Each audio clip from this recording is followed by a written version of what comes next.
A zahirin gaskiya wato samun sabbin fina-finan Indiya Hausa zan iya cewa kamar abu ne mai sauki. Dalili kuwa shine misali ga wanda suke da sha'awar shiga group namu na Indiya Hausa, wanda ita ce number mu a ƙasa, wanda ita ce number da muke amfani da ita ga wanda suke da sha'awar shiga sabbin fina-finan mu na Indiya Hausa. Sannan kuma wato tsarin VIP ne wanda ke kan Telegram, wanda zan iya cewa muna da fina-finai sama da kusan 5,000 da wani abu.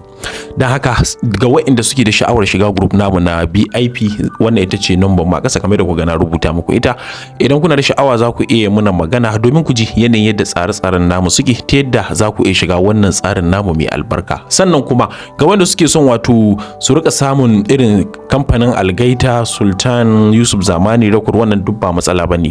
Tabbas idan kuka yi mana magana muka sanya ku cikin wannan group namu, za ku rika samun duk wasu sabbin fina-finan Indiya Hausa kamar yadda ya kamata.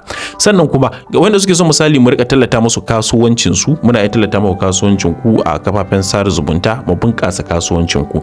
Sannan kuma ga mutanen Niger, Cote d'Ivoire, Ghana, Cameroon da Najeriya duk muna godiya sosai. Wannan tsari ne na musamman wanda za mu rika kawo muku duk wasu sabbin fina-finai ranar Laraba, sannan kuma har da ranar Lahadi insha Allah. Zan ce muku jiya ma mun saki sabbin fina-finai sosai da sosai, dai ina ga fina-finan da muka saka ma ina ga za su iya kai kusan guda 25 wanda muka saka sabbi kenan. Don haka ga wanda yake da sha'awar samun duk wasu sabbin fina-finan namu, lalle za ku iya mana magana mu sanya ku cikin group namu. Sannan kuma abu mafi daɗi anan shine muna da tsari guda biyu. Tsari na farko muna da group na WhatsApp, don haka ba dole sai kana da Telegram za ka iya shiga group namu ba.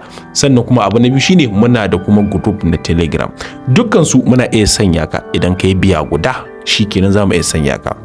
Saboda a yan kwanakin da muka shawarci kamfani ta yadda za mu iya samun mutane sosai, ta yadda mutane za su rika amfani da wasu ba lalle dole sai suna da Telegram ba, domin Telegram application abu ne wanda yake da masifar wahala wurin saukewa, kuma yana wahal da mutane sosai. Idan mutum ya ga wannan abin ya wahala shi, tabbas zai haƙura ko kuma ya ce gaskiya ya gaji ba zai iya ba.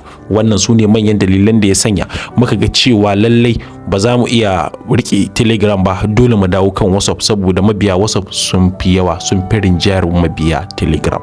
Suna na dai Muhammad Abdul, kamar da kuka sani dai wannan shine sabon channel nawa wanda na bude sakamakon wancan ya dan samu matsaloli da dai sauransu. Dan haka wannan ita ce number mu, za ku iya tuntuɓa mu domin ku je ne yadda tsare-tsaren namu suke, ta yadda za ku iya samun duk wasu sabbin fina-finan Indiya Hausa. Algaita Studio. Nagode.